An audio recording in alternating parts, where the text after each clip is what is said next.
أعوذ بالله من الشيطان الرجيم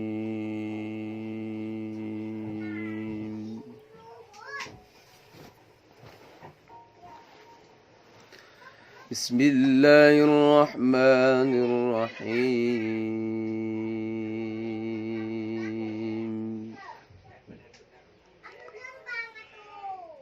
سبحان الذي أسرى بعبده ليلا من المسجد الحرام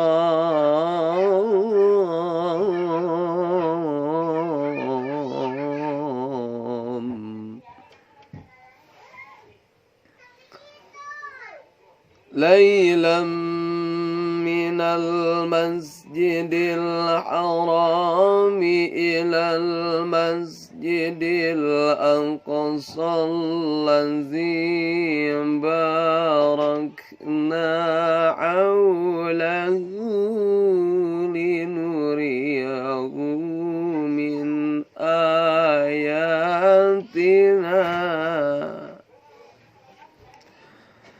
إنه هو السميع البصير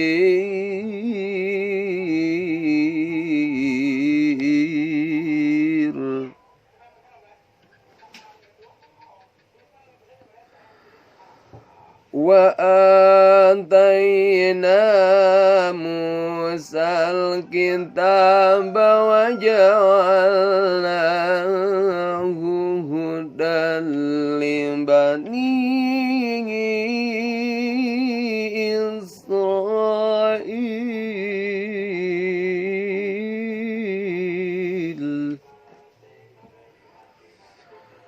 وجعلناه هدى لبني إسرائيل ألا تتخذوا من دوني وكيلا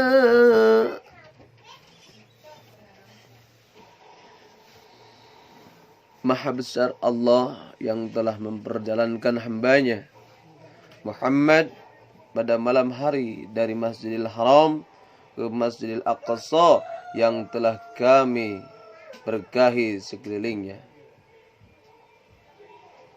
agar kami perlihatkan kepadanya sebagai tanda kebesaran kami, sesungguhnya Dia Maha mendengar, Maha melihat.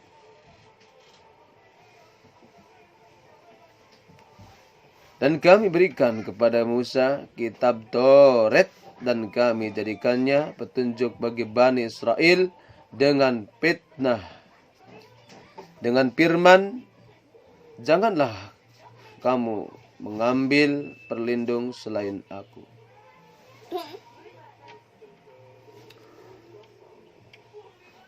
Ayat ini menunjukkan bahwasanya surat Al-Isra yaitu perjalanan malam, turun di Mekah, surah ke-17 111 ayat, juz ke-15.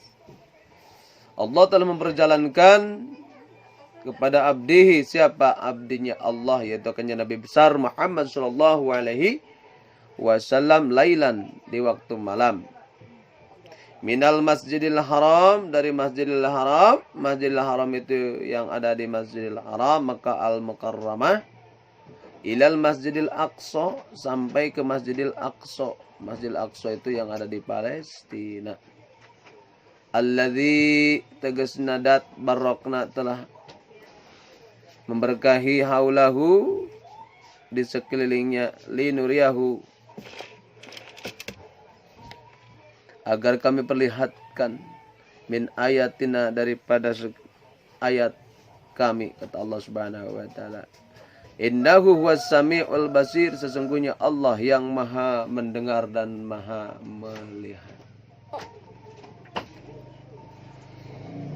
ذرية من حملنا مع نوح إنه كان عبدا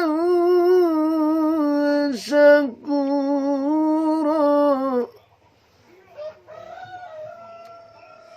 Wahai keturunan orang yang kami bawa bersama Nuh, sesungguhnya dia Nuh adalah hamba Allah yang banyak bersyukur. Wa qadayna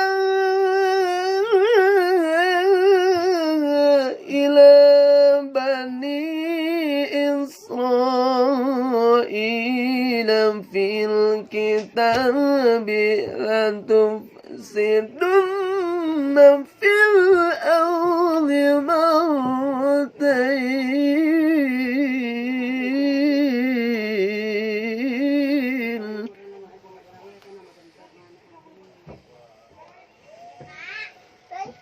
La tufsidunna fil ardi marratain wa la ta'lunna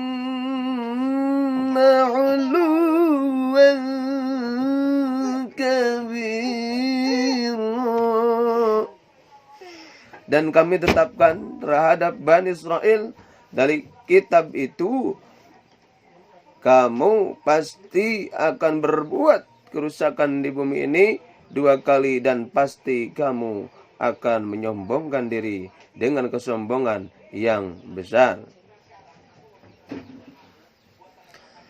Fa idza jaa wa'du lahumma ba'atsna 'alaikum 'ibadan lana uli ba'sin syadid.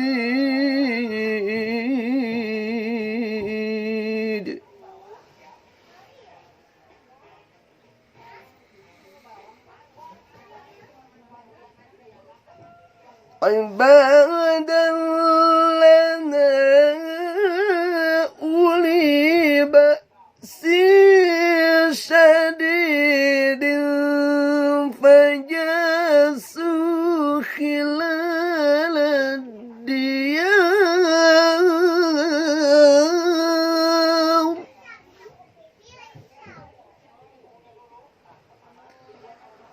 Wa kana wa'dan maf'ula.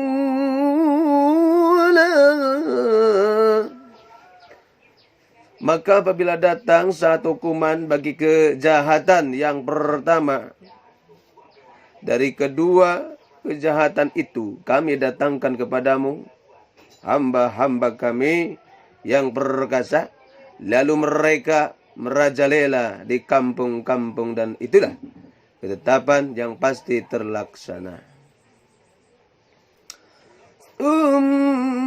Radadna lakumul karrata alaihim wa amdadnakum bi amwalin wa banina wa ja'alnakum aktsara nafira. Kemudian kami berikan kepada kamu giliran untuk mengalahkan mereka. Kami membantumu dengan harta kekayaan dan anak-anak, dan kami jadikan kamu kelompok yang lebih besar. In ahsantum wa ahsantum li anfusikum wa in asa'tum falaha fa idza jaa wa'dul akhirati liyasu'u wujuhakum wa liyadkhulul كما دخلوا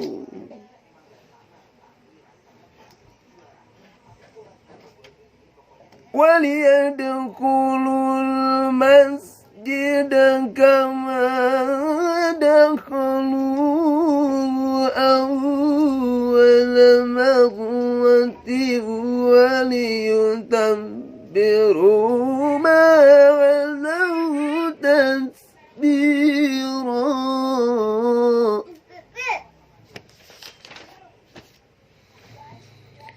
Jika kamu berbuat baik, berarti kamu berbuat baik untuk dirimu sendiri.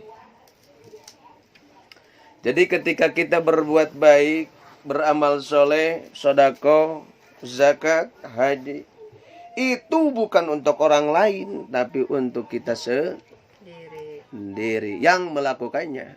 Masa saya yang sedekah buat kamu? Tapi sedekah itu untuk diri kita, berzakat untuk membersihkan diri kita, berzikir untuk diri kita, bertaubat untuk diri kita.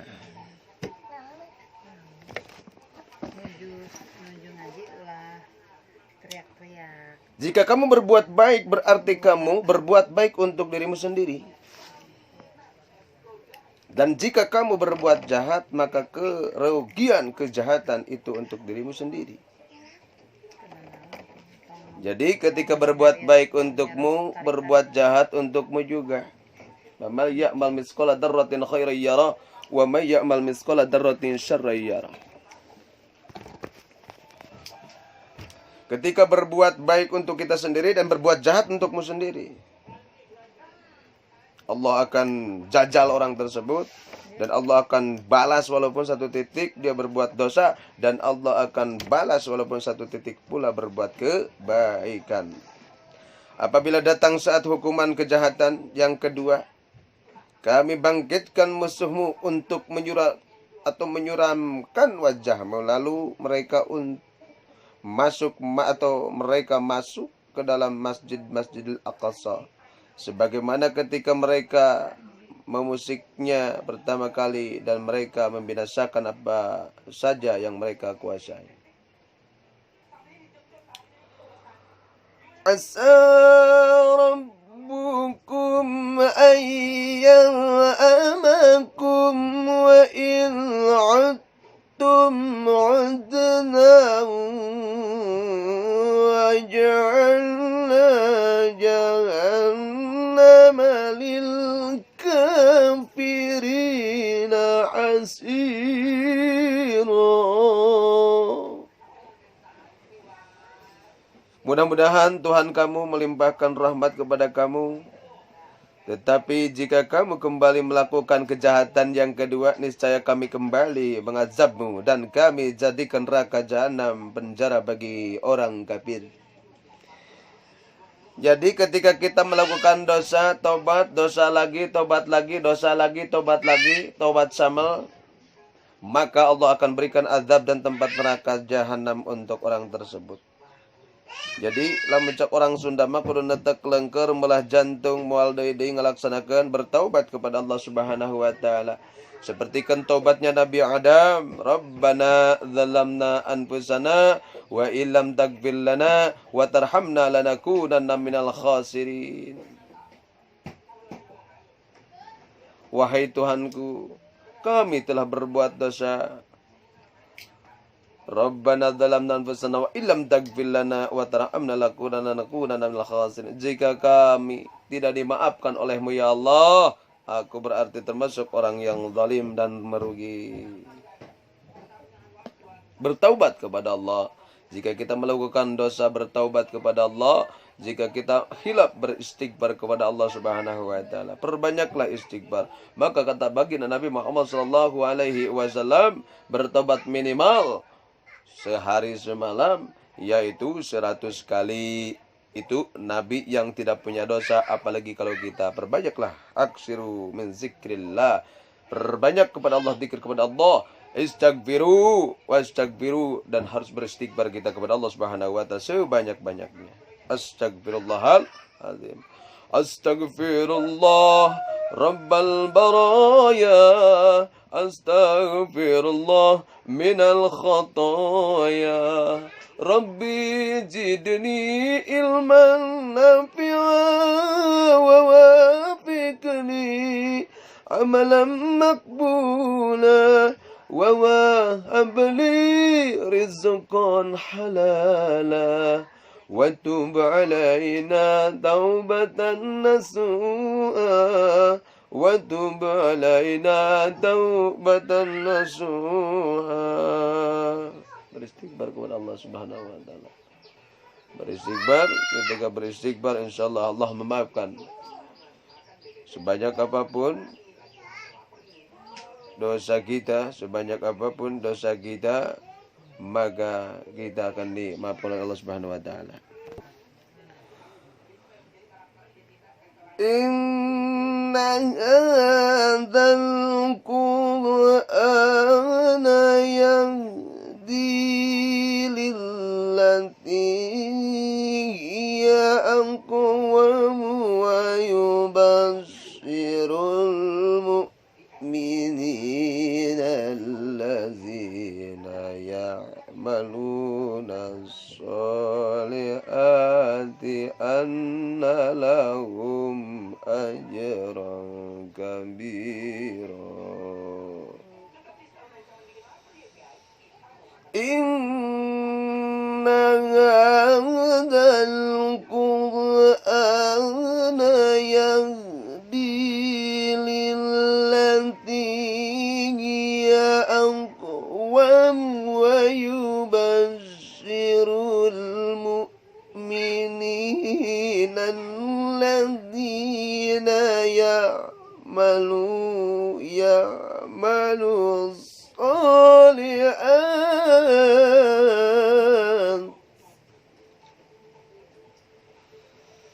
الذين يعملون الصالحات أن لهم أجرا كبيرا. Sesungguhnya Al-Quran ini memberikan petunjuk ke jalan yang paling lurus dan memberi kabar gembira kepada orang-orang mukmin yang mengerjakan kebaikan bahwa mereka akan mendapat pahala yang besar.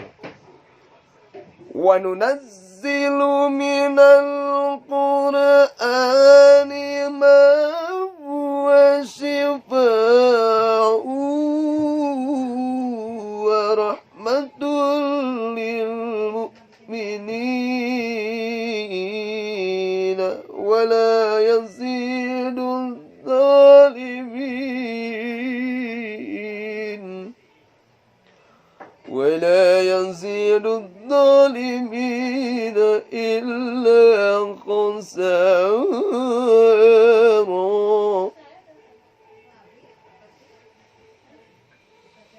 وأن الذين لا يؤمنون بالآخرة أعتدنا لهم عذابا أليما. Dan bahwa orang yang tidak beriman kepada kehidupan akhirat, kami sediakan bagi mereka adab yang pedih. Iman kepada Allah adalah mengesahkan Allah Subhanahu wa taala. Iman kepada malaikatnya Allah, iman kepada malaikatnya Allah. Iman kepada malaikatnya Allah adalah iman mengesahkan Jibril, Mikail, Israfil, Israil, kana kira-kira adid malik ridwan. Wa yad'ul insanu bisyarri du'a'ahu bil khairi wa kana al-insanu ajula. Dan manusia seringkali berdoa untuk kejahatan sebagaimana biasanya dia berdoa untuk kebaikan. Dan memang manusia bersifat tergesa-gesa. وَجَعَلْنَا اللَّيْلَ وَالنَّهَارَ آيَتَيْنِ فمعونا آية الليل وجعلنا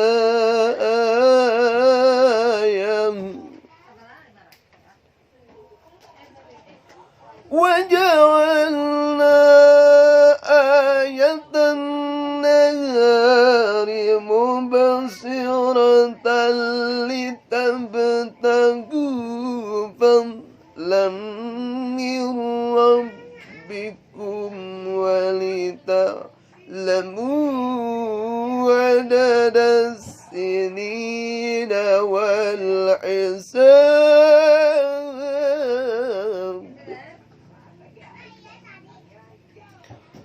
وكل شيء فصلناه تفصيلا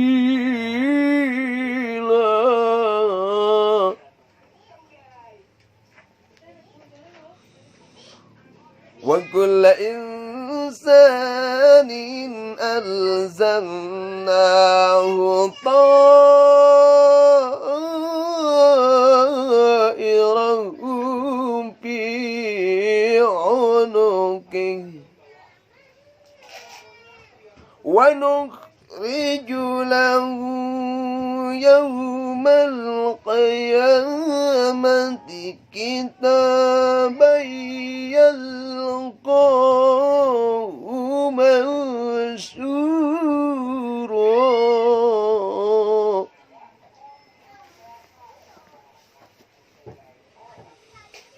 اقرأ kitabak. Bacalah kitabmu, cukuplah dirimu sendiri pada hari ini. Kafa binafsikal yawma alaika hasiba. Bacalah kitabmu, cukuplah dirimu sendiri pada hari ini sebagai penghitung atas dirimu. Makanya hasibu anfusakum wala tuhasibu anfusakum. Hitunglah diri kalian, jangan menghitung orang lain, seperti itu. Ya. Jadi harus menghitung. Hitung-hitung berapakah usiamu. Jangan hitung berapa banyak amalmu. Esok lusa nyawa kita akan dibawa. Esok lusa nyawa kita akan dibawa. Gitu. Makanya harus kita persiapkan. Hitung diri kita sendiri. Berapa amal kita, jangan dihitung. Tapi berapa banyak dosa kita. Man ihtada fa innama yahtadi li nafsihi wa man dhalla fa innama yadhillu 'alayha wa la taziru waziratu wizra ukhra wa ma kunna mu'azzibina hatta nab'atha rasula. Barang siapa berbuat sesuai dengan petunjuk Allah, maka sesungguhnya itu untuk keselamatan dirinya sendiri. Dan barang siapa tersesat, maka sesungguhnya kerugian itu bagi dirinya sendiri. Dan seorang yang berdosa tidak dapat memikul dosa orang lain. Tetapi kami tidak akan menyiksa sebelum kami mengutus seorang rasul. Wa idza aradna an nuhlika qaryatan amarna mutrafiha fafasaku fiha fa'aqa 'alayha al-qawlu fadammarna tadmira.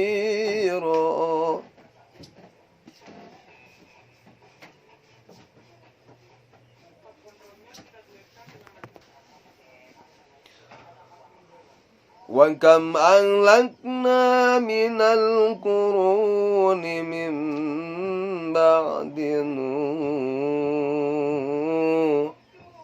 وكفى بربك بذنوب عباده خبيرا بصيرا صدق الله العظيم.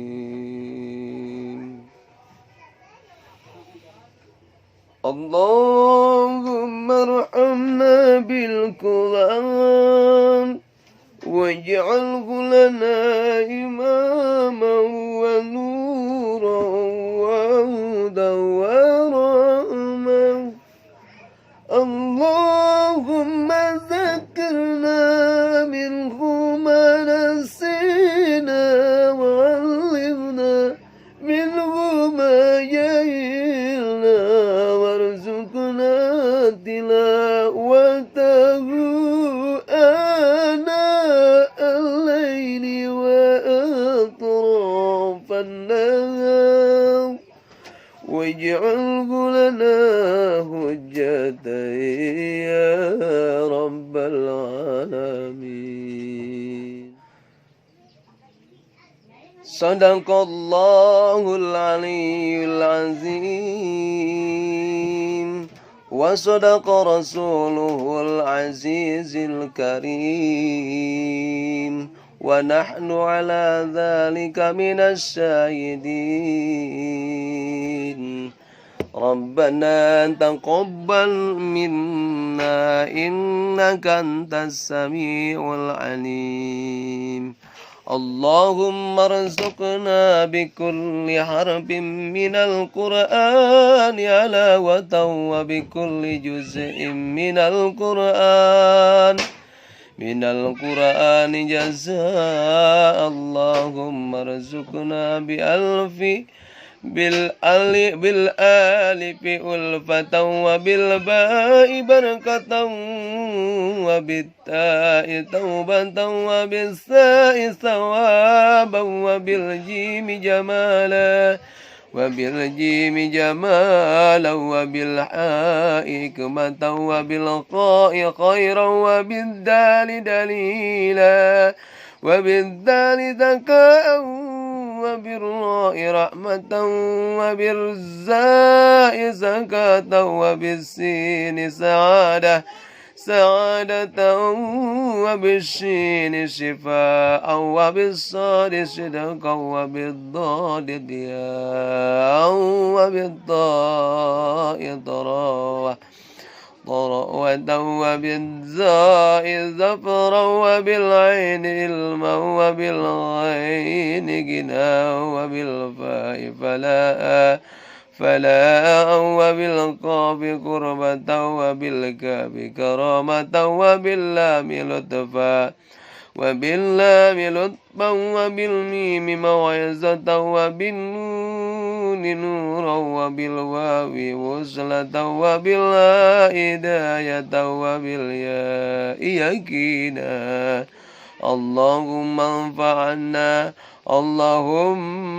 انفعنا بالقرآن العظيم وارفعنا بالآيات والذكر الحكيم وتقبل منا قراءتنا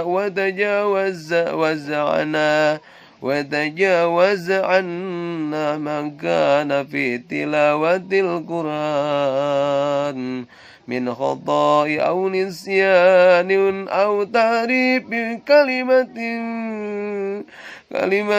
عن مواضعها أو تقديم أو تأخير أو زيادة أو نقصان أو تأويل على غير ما أنزلته عليه أو ريب أو شك أو سهو أو سوء إلآن أو تعجيل عند تلاوة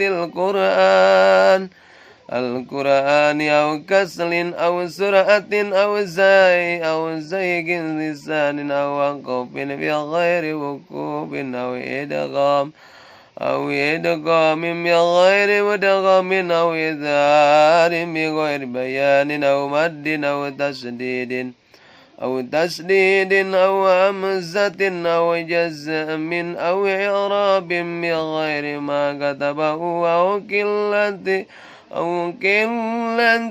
رغبة ورهبة عند آيات الرحمة وآية العذاب فاغفر لنا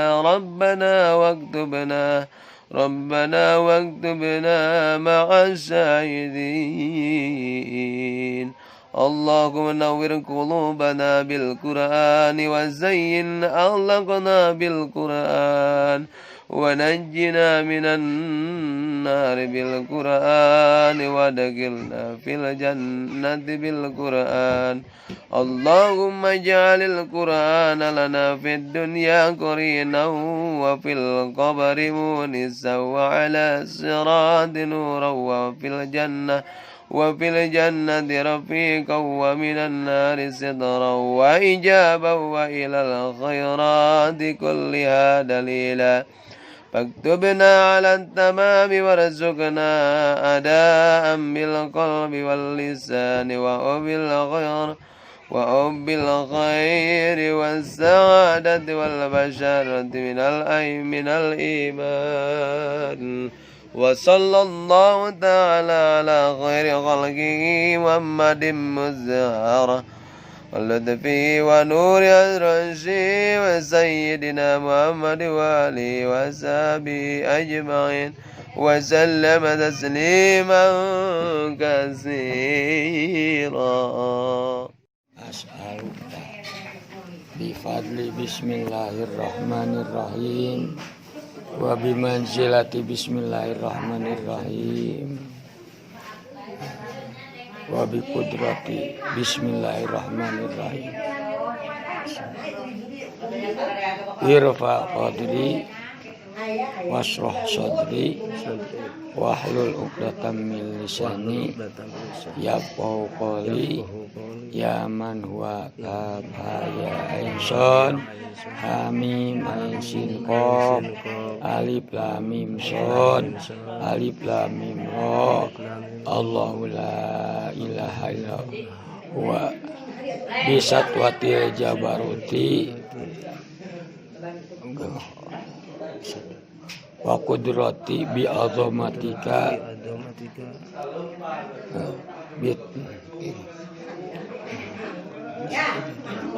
ij'alni min ibadika sholihin wa ahli ta'atikal muhibbin waf'ali kada ya rahmanir rahim bi rahmatika ya arhamar rahimin.